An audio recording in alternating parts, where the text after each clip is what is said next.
I look at services. Time is all you have to sell. So time is money to me.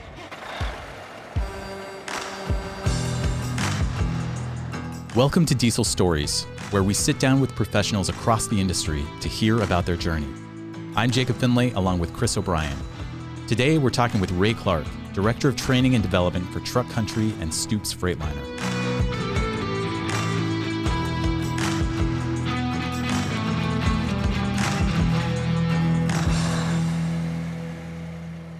All right, Ray, welcome.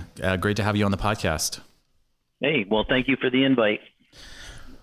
Well, you are well known in the industry for your training and for your work that you're doing over there. And it's Truck Country, but you guys go by a bunch of different names. What do you know it by? And maybe tell us a little bit about the company you're with, and then we'll go through your story. Okay, so yeah, it's a little bit of an umbrella type deal. So we've actually a family owned and operated Freightliner dealership family source that's called the McCoy Groups. But under that McCoy Group, they're kind of the lead company. And underneath them, we have Truck Country, that is a dealership between Iowa, Wisconsin. Stoops, which is another Freightliner dealership between Indiana, Ohio. And then I believe it was 2 years ago, they bought into John Deere franchise, and they also have a John Deere construction and forestry, 7 dealerships in the Midwest. And on top of that, we have a sister company, Foodliner and Questliner, that is in transportation itself. So under the big umbrella, there's transportation, equipment, and Freightliner truck dealerships. So wow. That's awesome. I work under, and that's what's cool about it, is that this literally is going into the 4th generation that's going to be coming up involved in the company now. And each and every one of those have not literally been handed the keys to the forest per se. They've had to walk the walk and get to where they're at today. So it is cool to be working with a family that's started from the bottom up through and knows every entity of it. Ray, I'm familiar with that. My father-in-law's 3rd generation, so they're trying to work into their 4th. But I will say this: we don't have the John Deere hookup, so I need a lawnmower for our lawn, and I'm going to look you up after this podcast. Okay, I can't guarantee anything, but we'll see what we can do. You'll guarantee me retail price, right? Ray, I won't ask you that. I already bought my John Deere lawnmower a couple years ago. My kids are lucky. The good thing is, though, you're saying the right words. It's John Deere. Of course. Well, let's maybe we can go back in time a little bit here. So we wanted to talk to you about your story. How did you get to where you are today, and what's your story in the diesel repair, commercial repair industry? And really appreciate the notes that you sent over to kind of give us a guide, but maybe get us started. You're not part of the family, right? You're working for the family. So it's not your family. Is your family kind of, do you have the tradition of being involved in diesel repair, commercial repair, or are you kind of the pioneer? A little bit of kind of both.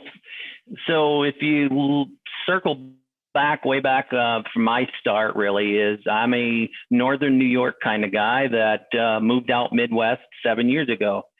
So my upbringing, I was adopted at 2 and then got a biological father that had a car dealership that was, I was still around and in person with him and very much in relationship. Nothing was ever, where that separation was completely split. I was very much involved. And my dad that adopted me had an excavating business. So not only did I see dealership status, I saw an excavating business.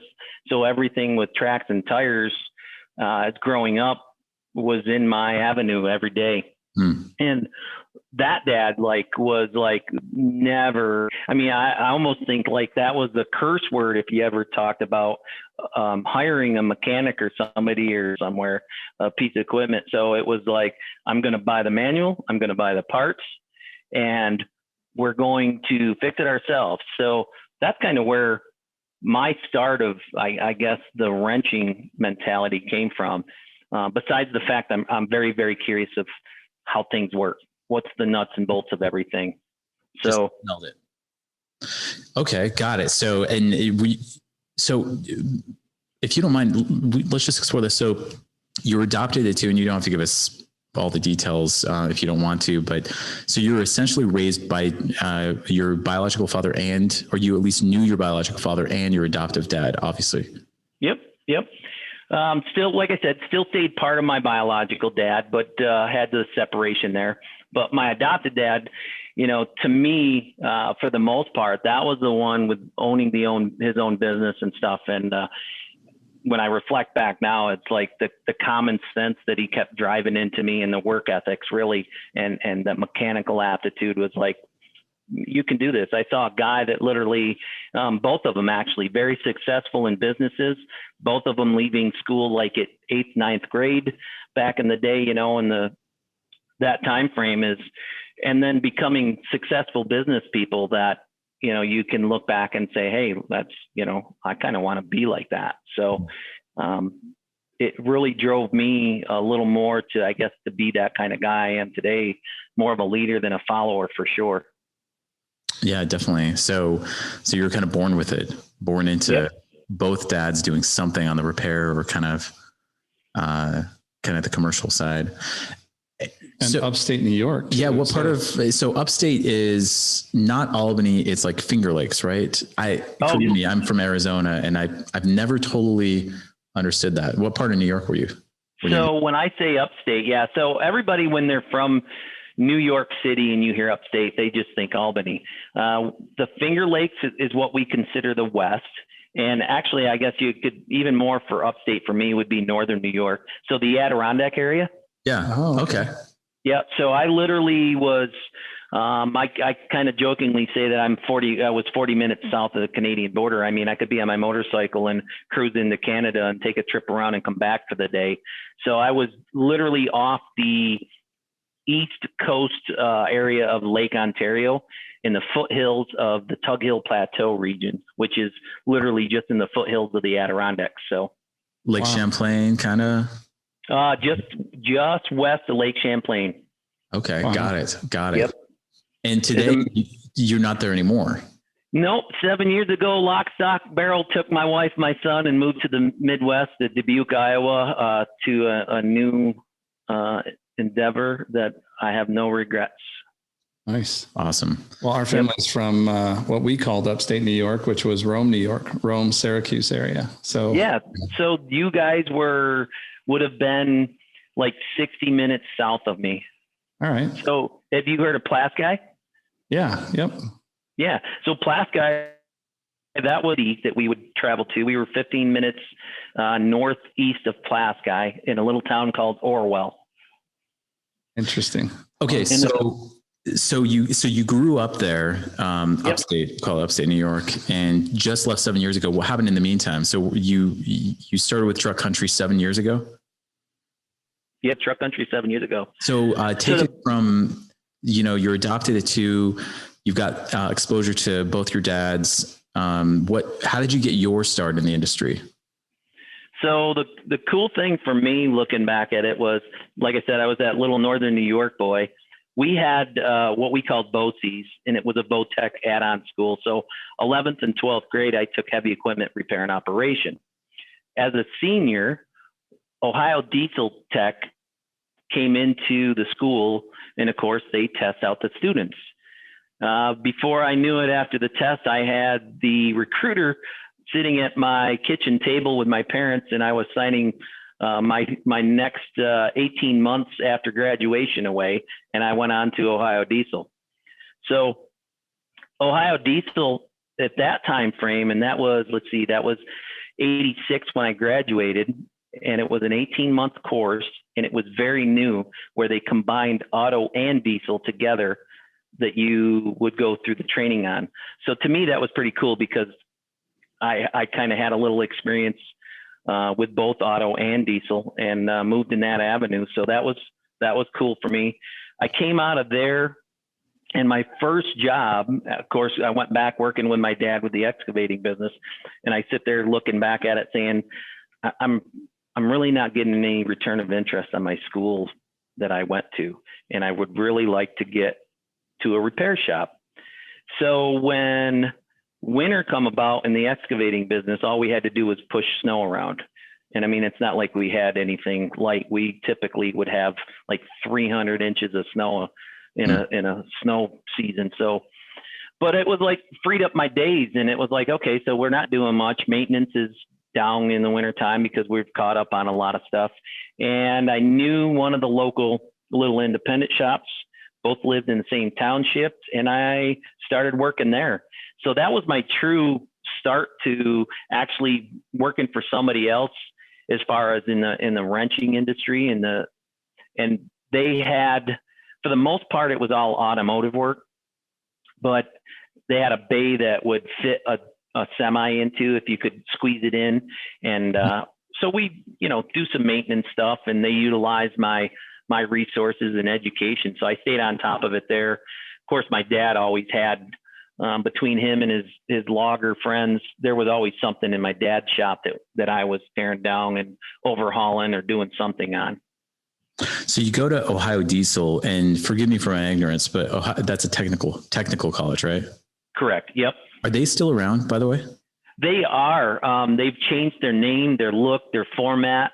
So we called it Ohio Diesel Technical Institute, and I believe it's just called Ohio Tech now, or Ohio Diesel Tech. They've kind of shortened it up. They've kind of really got that. I don't want to compare them apples to apples, but a UTI look where they've branched off, and they've got straight up automotive. They've got fabrication now. It looks like they've got some body or fabrication courses, so that they've given more lanes and more opportunities to kids in there. Now, is that similar to like an ASC certification that you come out of there from Ohio Tech, and you have like a certification that's recognized across the industry? So when I got out of there, it literally was just a certificate. So the industry that knew Ohio Diesel was producing some very good students, it knew that it wasn't really an ASE certification on a national level.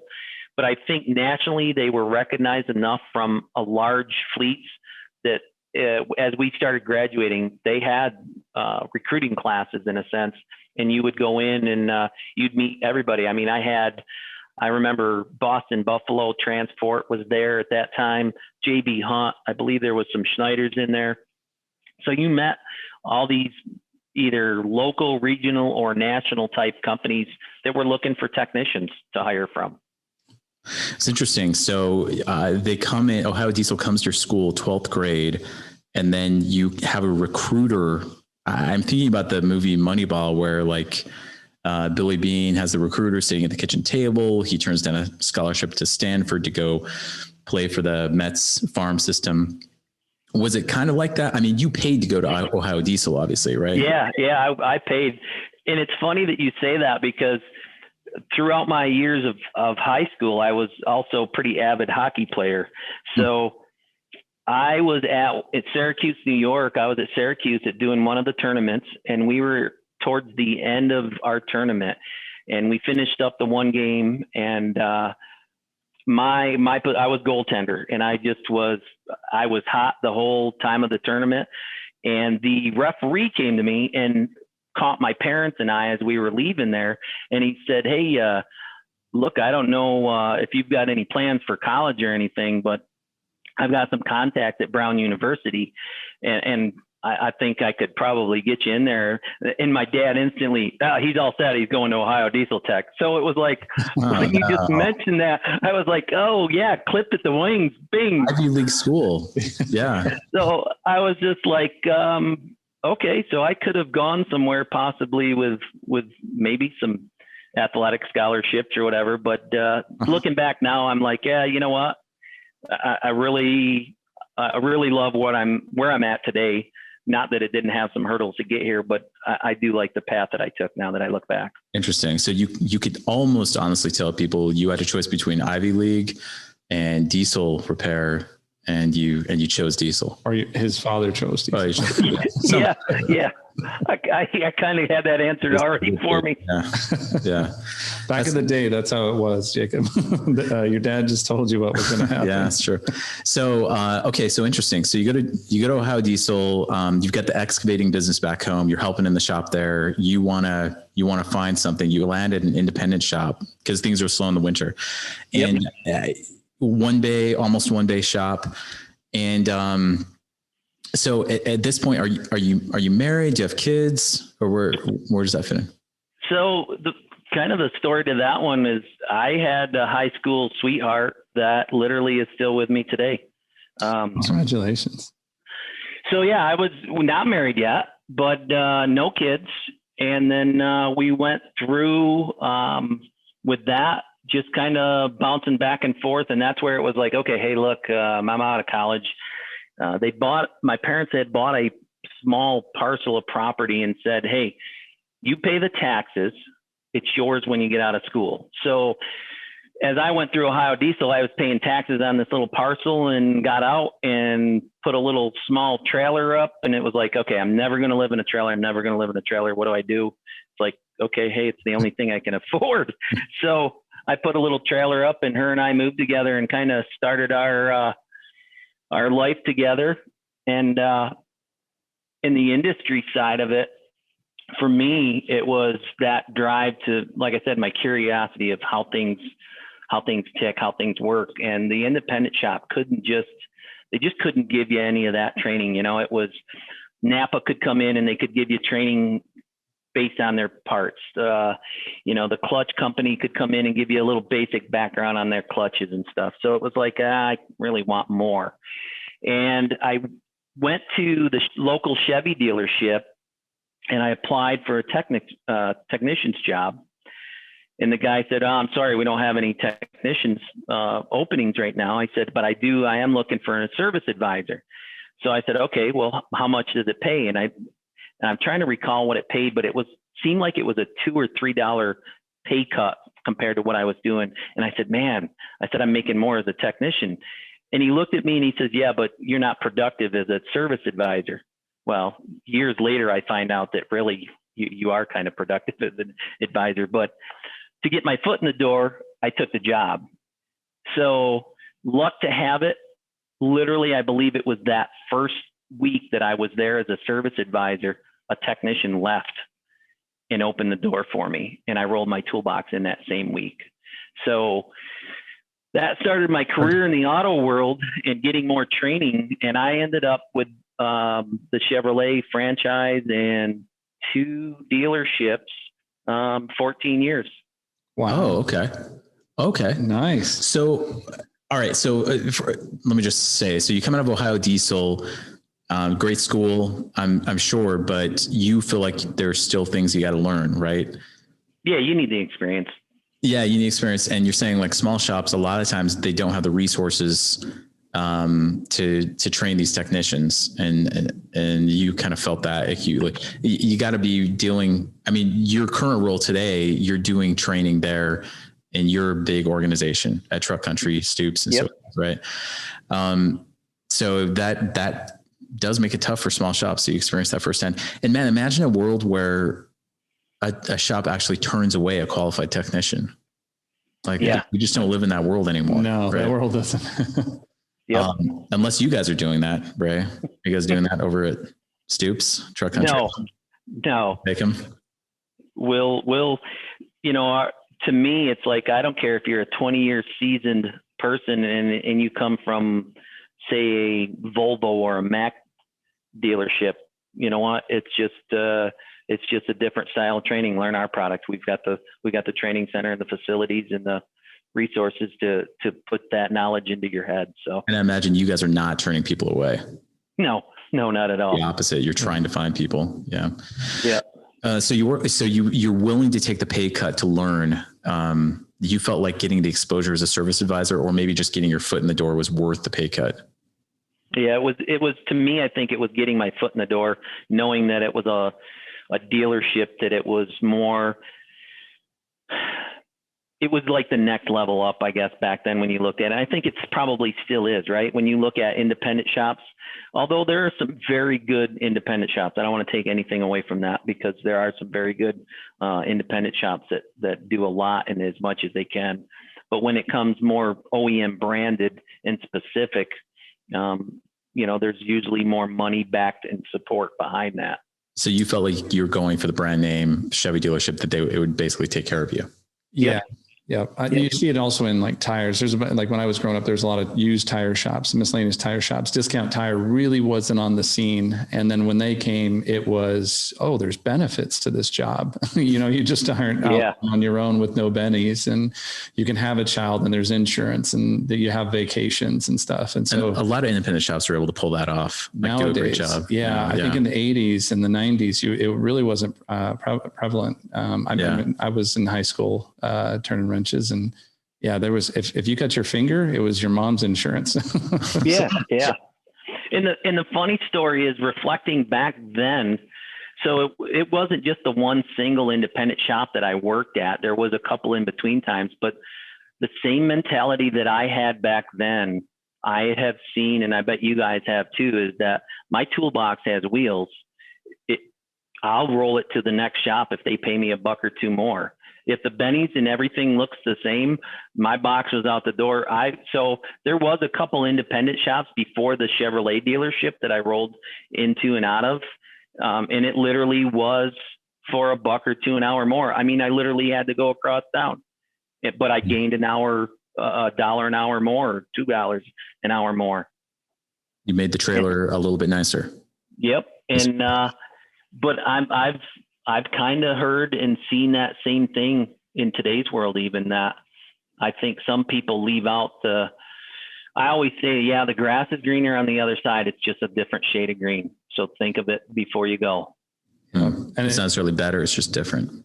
Yeah. We used to say too, that if you tend your lawn, it may look greener over there, but it's probably because you're not tending your own lawn. So, just if you're putting into, like, you get what you put into work, right? Exactly.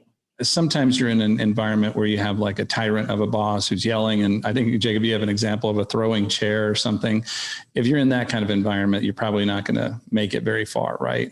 But if you have a great environment, you got good people, well, then you could be your own misery, right? Like if you're just not happy for whatever reason, the grass isn't always greener. Just look at what you have, look at the resources you have, look at the technology you have in your shop. And if you're around good people, sometimes it's worth a lot more than just 50 cents or $1. Yep. Very much. So Ray, you landed the Chevy dealership after a couple of independents, and so you were there until you moved to Dubuque 7 years ago. You stayed there. Nope. So I had some other avenues in between there. As I was at the last Chevy dealership, there was a very large, right there in Syracuse, car rental place. And I worked at a Chevy dealership there in North Syracuse, and the car rental dealership just down the street. And I forget where my connection was. I believe it was one of the friends of mine. And he's like, dude, you got to come over here. They'll give you a couple bucks an hour more. We work on all Chevy products, 90% of it and stuff. And we really could use a technician. So I went down and interviewed, and I was like, yeah, but I'm going to lose all that training. I'm not going to be flat rate anymore. I'm not going to have those hours. And, but during the interview, you like flat rate? I personally like flat rate. I was mad at myself if Wednesday came and I didn't have 40 hours in the bank already. Yep. So I enjoyed flat rate. Now that was in the auto world. I know it's difficult and things have changed a little bit, but to me, flat rate can be good and bad in a couple of ways if we wanted to get on that subject shortly. But, it makes a tech more efficient, but it also can make some techs cut corners too much. Right. So if you were held accountable, and that's why I think for me it was good, because the service managers I ever had working flat rate held us accountable. I mean, there was no ifs, ands, or buts. If your warranty time wasn't met and you put 4 hours on the job and it only paid 3.8, that service manager come and grabbed your ticket and he deducted you 2/10. It is what it is. It didn't pay 4 hours. It paid 3.8. You got deducted the 2/10. It wasn't the dealership's fault. If you had a comeback, you got deducted. So it was like, you would know where to cut your corners and be very efficient and not jeopardize the repair at all. Yeah. Makes sense. That was, to me, the best way to work flat rate, was to be very efficient. And I'll call it cut corners, but that's where you shave time. So you knew what you could shave time without jeopardizing the repair. And like I said, if you were held accountable, then you wouldn't have to worry about it, because you knew you didn't coming the other direction, right? Healthy pressure. Right. Yep.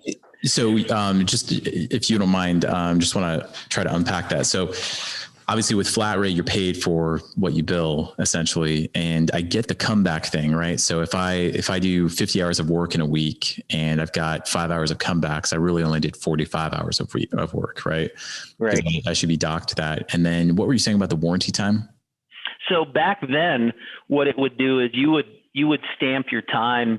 Like I said, so if it was a 4-hour job, we would look things up, try to get close to stamping that time frame of what that SRT was. But if it came back and say they deducted 2/10 because of overlap of some sort, I mean, you didn't know that, right, as a tech, until that service manager, he was the guy that processed those claims at that point in time. Oh, got it. For warranty claims with OEM. Yeah, got it. Okay. Yeah. Yep. So nowadays, before we do any, I believe the way most industries look at it is they actually have, in a sense, warranty clerks. So techs turn in their jobs. They're looking up SRTs, and then when the invoice is closed, you kind of know what your hours are going to be on that job. Yeah, in the flat rate world. So or they can tee it up beforehand. Yep. Yeah, go, Chris. I was just wondering, efficiency. So there's flat rate. Were you ever in an environment where the shop was trying to, if you worked 40 hours, they wanted you or held you accountable to invoice 40 hours of work? Because I know flat rate inherently kind of pushes that, because you don't get paid unless you're billing. But in an hourly environment, did you ever work where there was efficiency standards? So in any of the shops that I've ever worked at, it was all based on flat rate. But as a manager, we did do hourly based on C. So it was based on reports back. Are you 110%? And like you said, you're here, you're punching for 40 hours. You've actually billed out 45. So you're kind of 5 to the good. So if you were a flat rate, and that was for me as a manager, that was an easy way to sell it, is just when you go back to those techs that are in question of, I don't want to do flat rate, I'm just going to lose, I'm going to lose. You go back and just pull the past 6 months prior to their work, and then go back another 6 months and give them a full year recap and say, by the way, if you were flat rate last year, you would have made X compared to what you stayed on your hourly. And that's usually when they see that and they realize that they could have made more hours and more dollars. Because I think the big thing is that everybody that comes into it typically doesn't, and they're not aware of the flat rate and how it really works. So they're very scared and skeptical to move into the flat rate role. Yeah.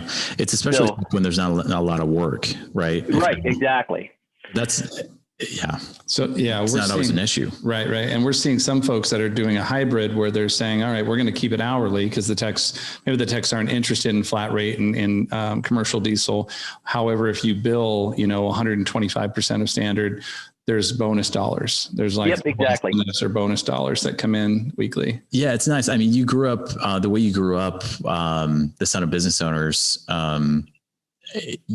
Flat rate almost like instills that in you, even though you're technically working for somebody. The better and more efficient you can get, so the better as a technician you get, the more you're rewarded, right? You can afford a nicer house or whatever.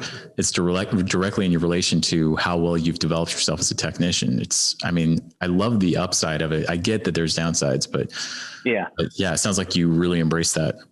Well, and the other thing, even with excavating, my relationship or correlation is I look at services, time is all you have to sell. So time is money to me. And it's when you look at excavating and you bill by the hour, right? So you've got X amount of hours to pay for that piece of equipment to either level the ground, dig that ditch, do whatever it is. So there's no hard parts that you're billing them for. It's billing them for the hours invested. And to me, that was what, I guess, that evil thing in my back of my mind was my dad was saying, come on, hurry up. Time is money. Time is money. Mm-hmm. And then going into the mechanical side of it, that, okay, well, if I stand here and suck a cup of coffee down BS and parts counter, I'm losing time. That's money. Right. So yeah, that's been instilled in me, that whole perspective and I try to preach that and coach it when the guys come in new. And I use the format and the formula where I show them on the board that if you have a shop of 20 techs, they take 2-minute breaks 5 times a day. And I do the math for them. And exactly. I said, this is what you guys, so you guys all want more money in your paycheck. You guys all want the raise. You want that big fancy tool. If you look on the board right now at that number, that shop could buy you that tool, couldn't they? If half of you just drop down and cut the BS sessions down. So that's kind of the thing I look at, because, and I get it. I'm not saying that you have to be a slave driver. There's break times, but the wasted time is money. You know, it's interesting you say that, Ray. One of the things I like about, like for Full Bay as an example, we found that early on, a lot of folks were having these meetings with tech, similar to the discussion you just described, and it's always too late. And so one of the things that we did was start to put it right in front of the technician, so it's real time, so they can see how they're performing on efficiency metrics. And do you run into that a lot, where folks just don't understand the concept of efficiency, or there's no structure in place, or they always hear about it way too late? What's your So with us, we're kind of leading on that, I want to say, because we're very much a numbers. We'll put numbers out there and we'll show weekly tech efficiencies and everything. So we're on top of that. But I think where even lies the problem with technicians itself is they still don't, no matter how much you talk about it stuff, they still don't get it. I mean, because I literally train that as one of the beginning classes, right? So when you come in as a tech, you hear about it and you know about it. When they come back in throughout their careers, we're talking about it. But it's almost like it's still, and I don't know how do you keep it in the forefront of their mind to show them that, but it's, no matter whether you show them it and keep it in the forefront, it seems to be forgotten about. So I'd love to be able to figure out or talk to somebody that's got it to keep it in the forefront. And if, like you said, if your program is showing that, maybe that's what they need. Something that's more, instead of weekly, maybe it's minute by minute, and they're real time, like a player scoreboard. Yeah. That's we have a shop, a fairly big shop in Minnesota. I was out there rolling them out a few years back, and we've got all ages, young guys, older guys, and when it was all said and done, when they realized they could do voice to text, they could see their real time stats, they were like, actually, this ain't so bad.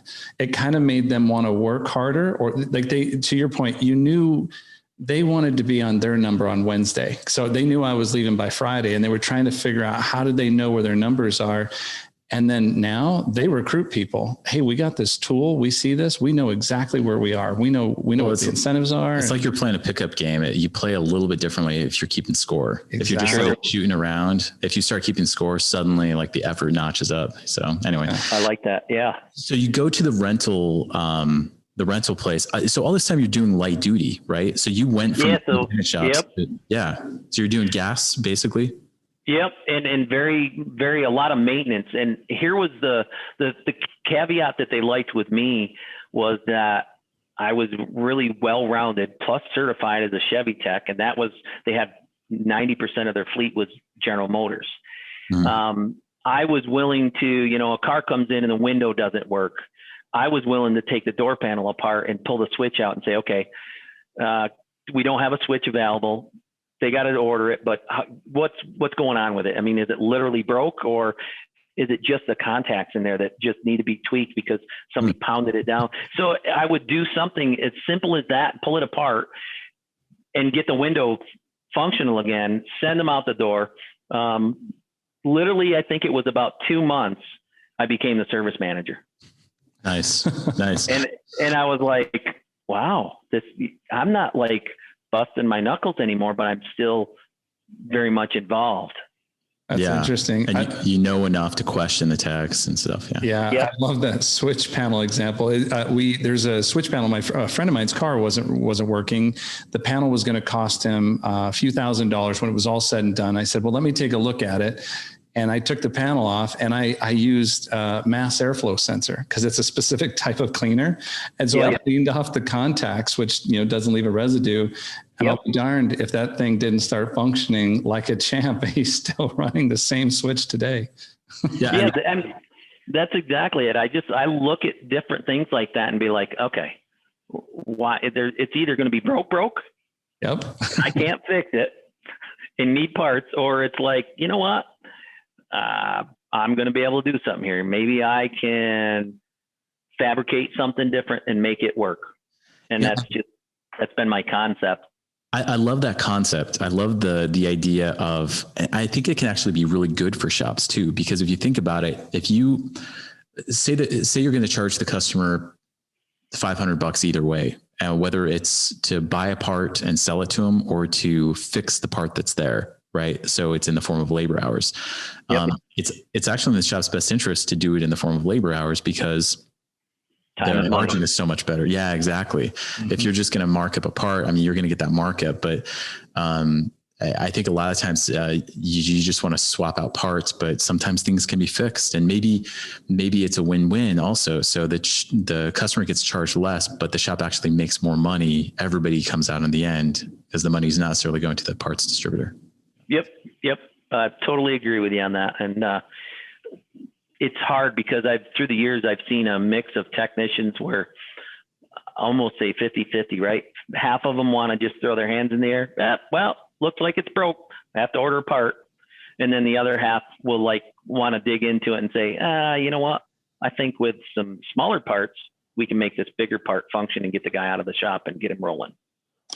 Yeah. What's interesting is I just was talking to a few larger shops that, because back when I was, I was doing some wrenching when you were doing wrenching, and, we would rebuild starters, rebuild alternators. We were like, you would rebuild that stuff. There wasn't an AutoZone down the street.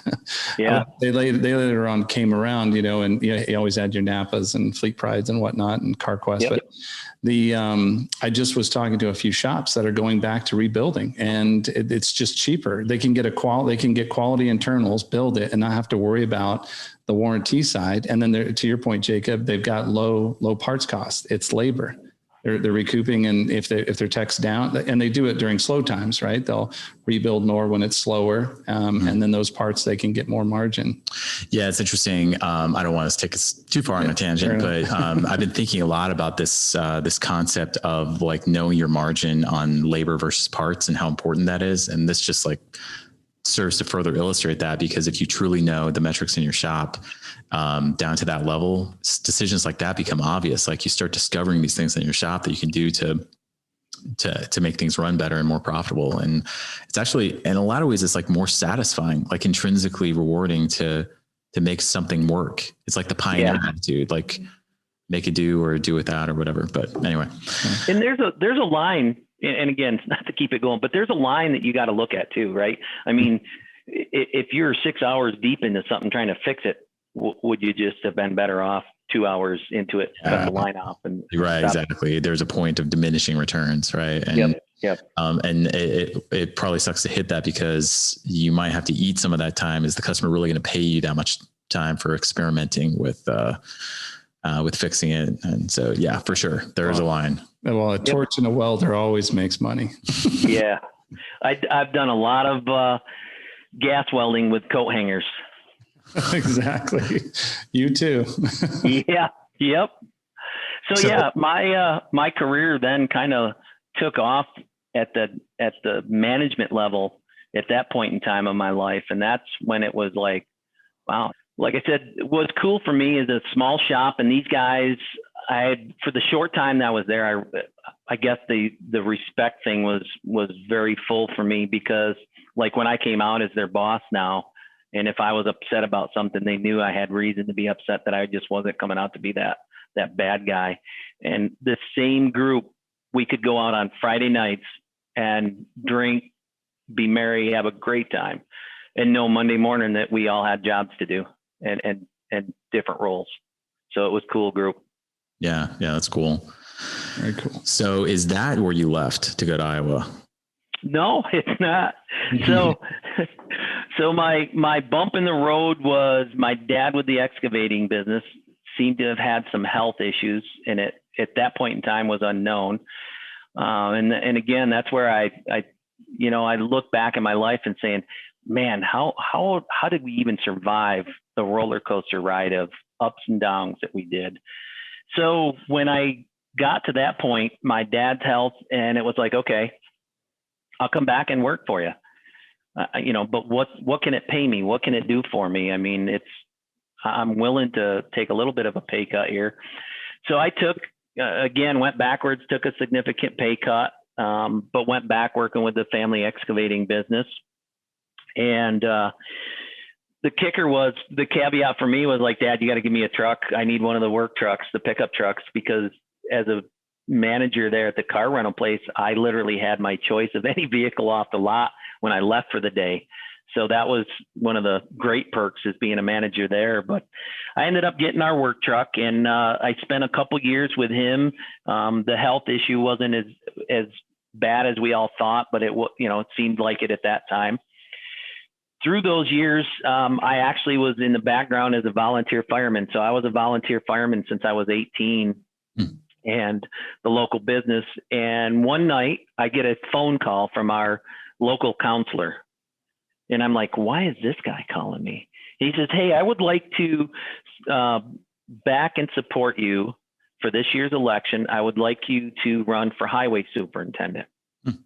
Now, granted, I'm like early 30s, married, from outside. And, typically back then, small towns, you only got that ranking from coming up through from within, right? I mean, you typically were a town employee and then got that. So now this is not in Syracuse. This is back upstate. Upstate in a little town. Yep. So I'm like, okay, so I got some supporting, and he kind of sold it really well, because he was like, I watched you at one of the local meetings with the Department of Conservation, and you were speaking on behalf of the fire company, because I had always been in rank with the fire company. And he goes, everybody knows you from the fire company. Your dad's got a very reputable business locally. He goes, I think you can easily do this. Unbeknownst to me, I was going to run against our acting town supervisor. So here's the person that's already, lead king of the township themselves that I'm going to run against.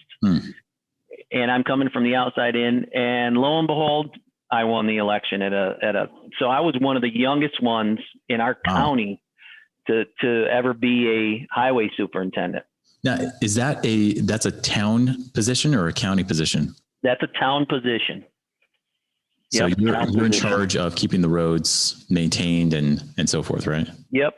So at a younger age, never working with $1 million+ budget of a highway department before, learned to crunch numbers and be very politically correct with the public during meetings, because I'm a pretty straightforward shooter kind of guy. I'm not going to just go and do something because you want me to. It's going to have reason and purpose behind it for me. Wow. So any repercussions from? oh yeah. So the with a 2-year term, and the gentleman that ran against me the first year ran the second time, and came back in full vengeance. And unfortunately, I lost by like a handful of votes. And I'm like, well, it is what it is. I had my taste of politics. I'm good with it. But that's where another roller coaster bump comes in, and it's like, okay, so my term ends January. It's January in Northern New York. You just typically don't jump into a job somewhere. And I ended up going back to work. I found a fleet shop, and that's where like I literally was like back to like hourly wages, like $16 an hour, $18 an hour. That now my wife is a new mom. We've got a newborn, and I'm back on the floor turning wrenches at a very minimal, from where I had been, minimal rate. And I'm like, hey, you know what? It's going to pay the bills. And I support your family, basically. Yeah. You're willing to do it. And I worked some ungodly hours. What year was this, Ray? So this would have been 2004. My son was born. So 2003, 2004, that transition was another, like I said, one of them roller coaster dips and going back. But yeah, it's like you say, the good thing though that I can relate to is I was still able to be technically involved because of the skill set that I had. So I could jump into something and go back and use my skills. You had a skill set to fall back on. Yeah. My dad always try to instill that in us. So your son was born 2003, 2004? 2004. Yep. And is this your son named Diesel? Yeah, that's my son. That's how proud of the industry passion I have. So I named him Diesel. What would you have named had you been a Chevy still? I mean, because that was in play. Yeah. Right? I don't know if he would have come out Silverado or what. I don't know. That's awesome. It was a very interesting conversation on the ride home when we finally found out that she's pregnant. It's good to go. This is happening for us, right? And I said, all right, we know it's a boy. I said, I'm going to think of the first name. I said, and I have one in mind already. I said, but you have to come up with the middle name so that if he doesn't or it doesn't work out with his first name, he can use his middle name or possibly use his initials. Give him some options. So, yep. So she came up with Owen. So his middle name is Owen. So it's Diesel Owen Clark with the initials of Doc. So he's been called everything from D to Diesel to Doc. Wow. And Diesel is the name. Yeah. Diesel, the German who invented the diesel engine. Yeah.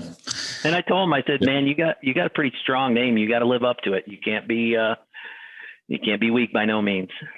Yeah, that's awesome. So, okay. So you're turning wrenches for like 16, maybe $18 an hour, working long hours. And that's when you guys find out you're expecting and. Yep. Got a newborn. Yeah. Wow.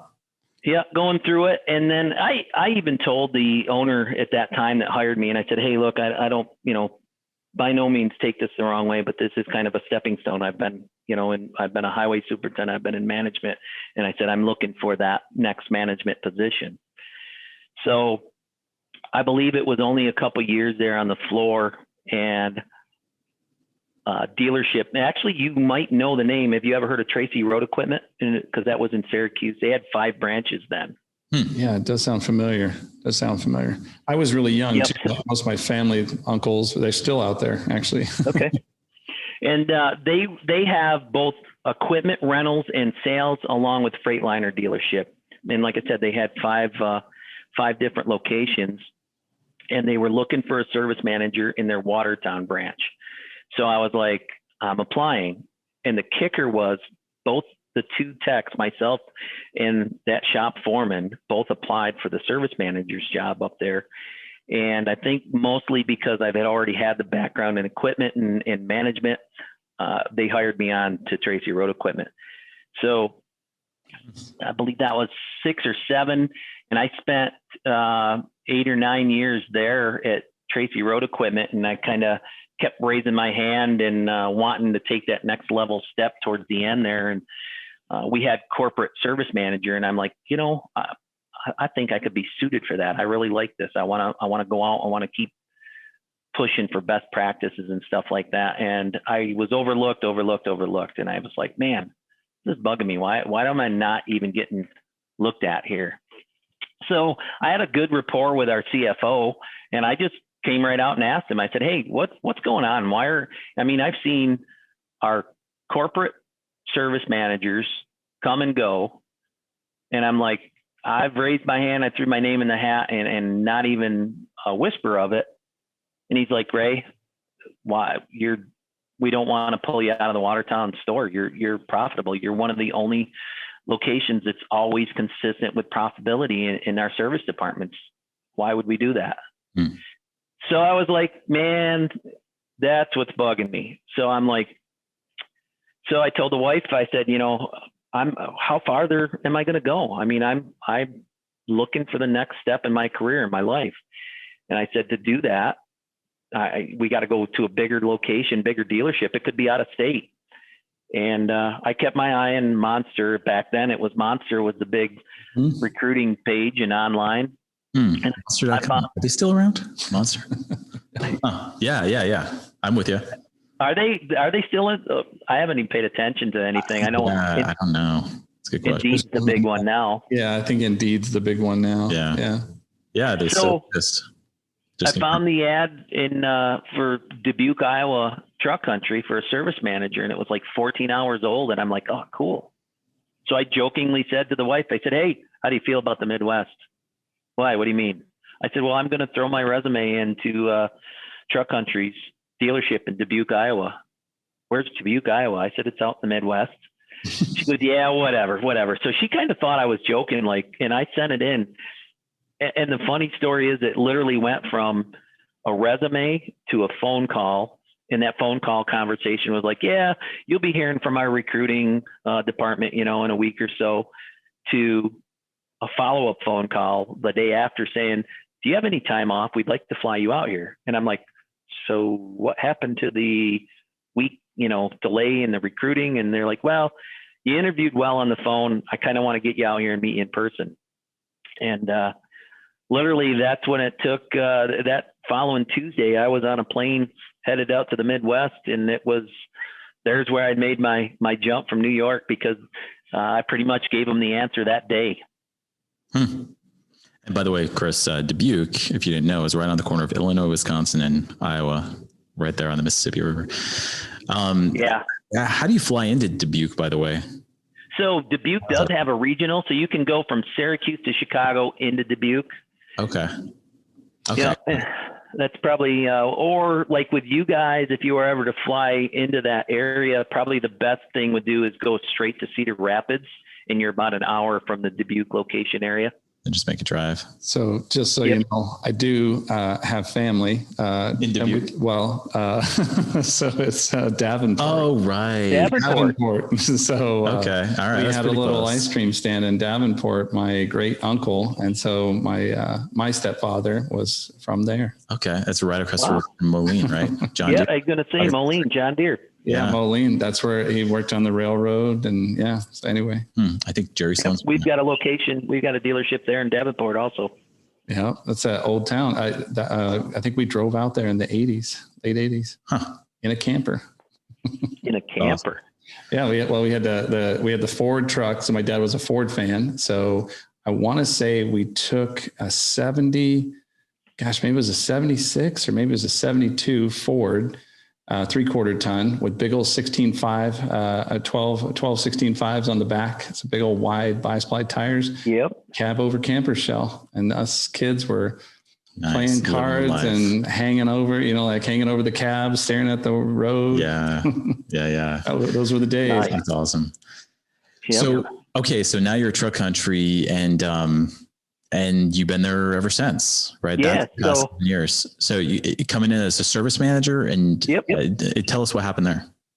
So coming in as a service manager 5 years ago, kind of looking, same thing. I got kind of pumped and stoked, saying, hey, I really want to take that next jump. I want to take a step into something more.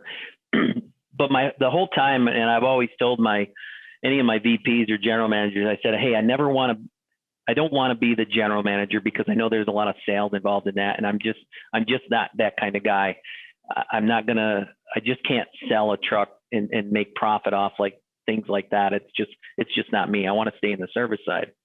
So our training center was in a little town called Cuba City, and pretty much was kind of just operated via the trainers. I mean, our VP of safety and HR kind of oversaw it in full when it came to big financials, but pretty much it was self-ran by the instructors. So worked with my general manager then and said, hey, our training department now, our training center had moved out of the little city in Cuba City there and moved up into Dubuque. And I said, really, if we want to keep going as a company, man, we need to get some management, some good, solid leadership in-house. And we started talking with the VP, and then my conversation went straight to the VP, and he says, well, sell it to me. So I created the position and sold it to him, and they gave it to me. And the cool thing was, is I started working with Indianapolis, and they had just put a training center up here in June of last year. And my partner on this side of the fence, Mike Moore, great guy, 40 plus years in the industry. Hang on, guys. No problem. And I want to make sure you guys can hear me. But he, a lot of experience, and we wanted to start kind of merging together with one thought process in our training. So with that said, unbeknownst to me, in the early days, he was going to retire within a year. And so a year ago, he retired, and my goofy self raised my hand again and said, hey, you know what? I think I can do them both. So now I oversee both our Indianapolis Training Center for the Stoops organization, which is at Indiana, Ohio, and then our Truck Country Training Center in Dubuque, Iowa, that does everything for Wisconsin, even Minnesota, Iowa, and one store now in Illinois. That's cool. Nice. That's cool. So what, just reading through the notes here, you've got, by the way, my son was born around the same time as Diesel. I was born in 2003. So he's 17, just turned 17.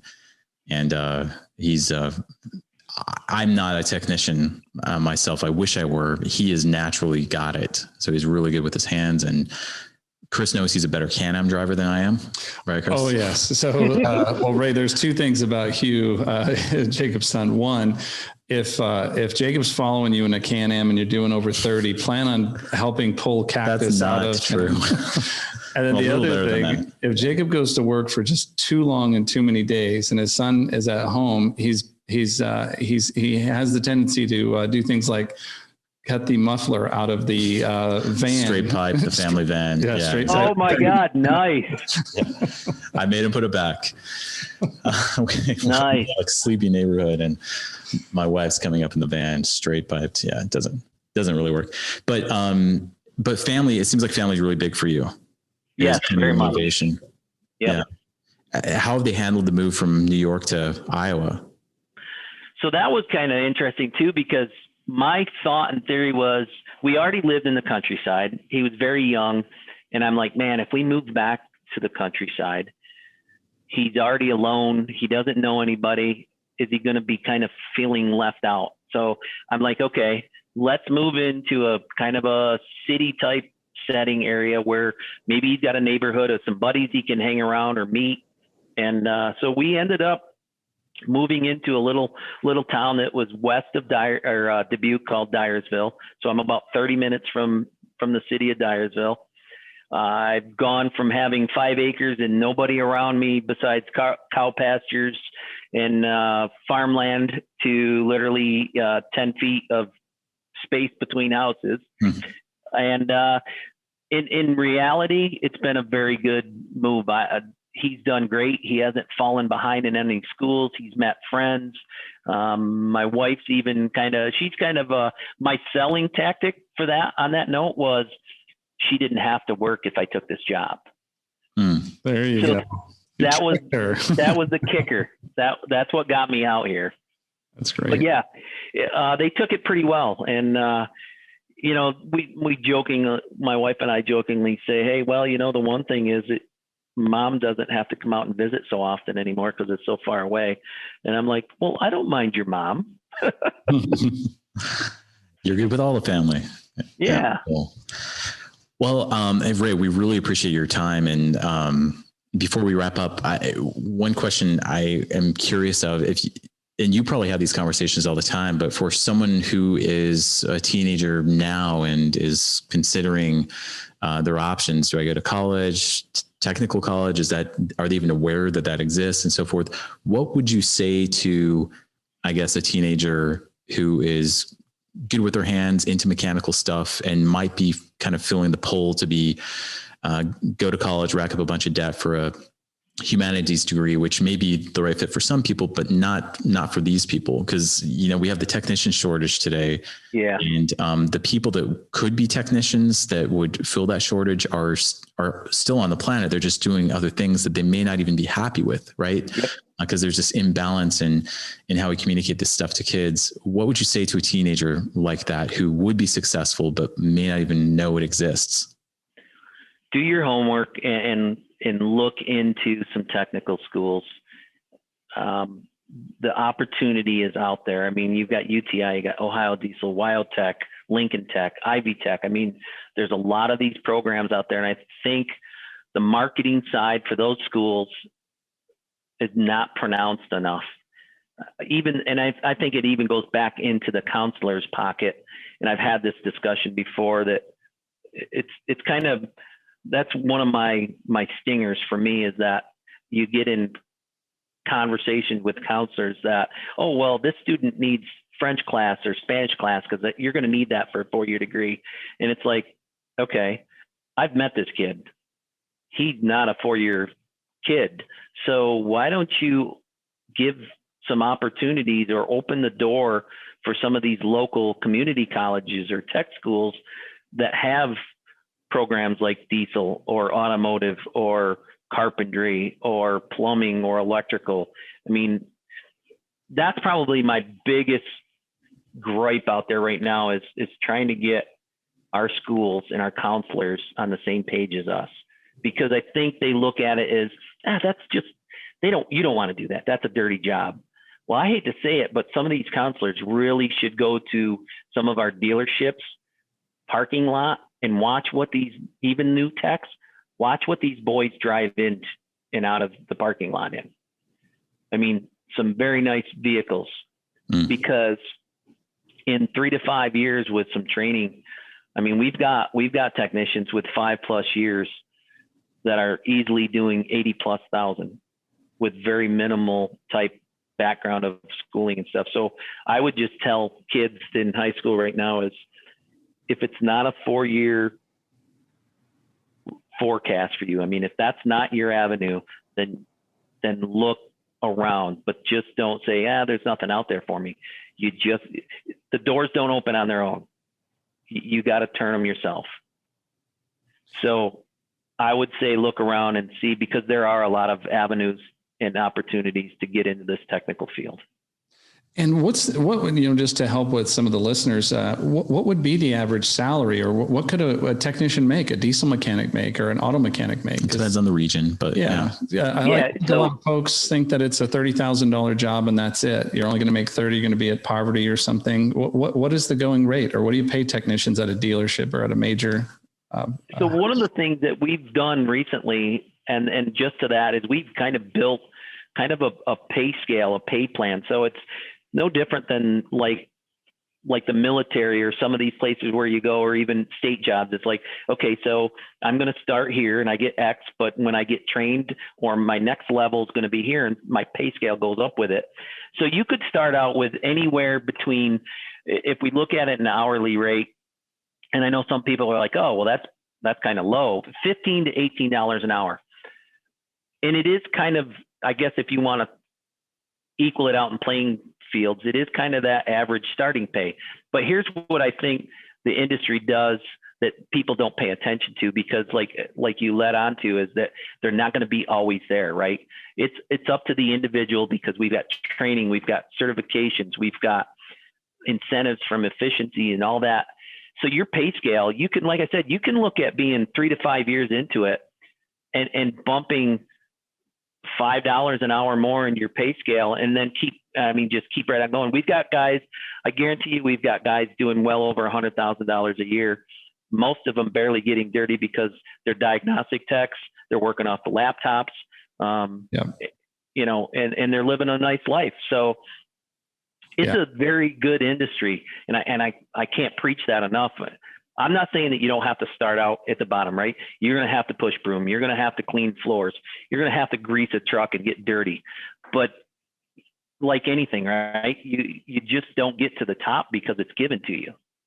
Yeah. That's what, when we started our own garage, and we were in the 20s, we had techs into the 30s, and to your point, per hour. And then, I mean, like it was nothing to see some of these guys easy 60, 70, 80,000. And then, those technicians using, software going up into the six figures. So I think people don't think you can make that kind of a living and provide. It's wrong. I mean, you see the full range of salaries in this industry. There's nothing wrong with it. In fact, the opportunity is actually incredible because there's so few people coming into it right now.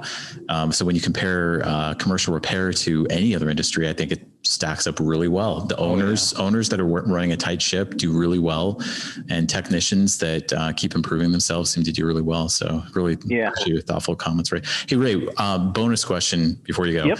What are you guys doing? What are your thoughts, and what are you guys doing to, I guess, prepare for the potential of electric taking over, and maybe with that fuel cells, hydrogen fuel cells and so forth? How real do you think that is? What's the timeline? What are you guys doing in that area? So when I look at it here from my perspective on training, right, is how do we get prepped for that and stuff? So what little I've heard directly from DT&A themselves, but what I'm reading and keeping up on, honestly, it's a lot to still get out there. I don't think we're going to see anything for 10 plus years or more to really start worrying about, do we get our techs into it? So I've heard 2045 on some numbers before we truly see full production go on these things.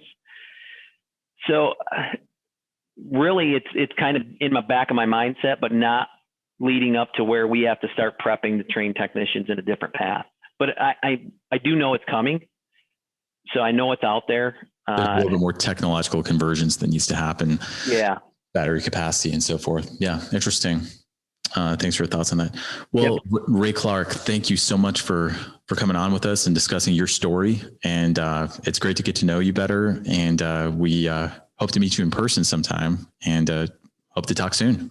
Yeah, no, thank you very much. It was great conversation. And again, appreciate the invite. So thank you guys. Yeah, thanks, Ray.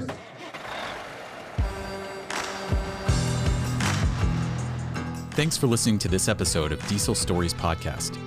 Be sure to subscribe and check out dieselstories.com for more episodes.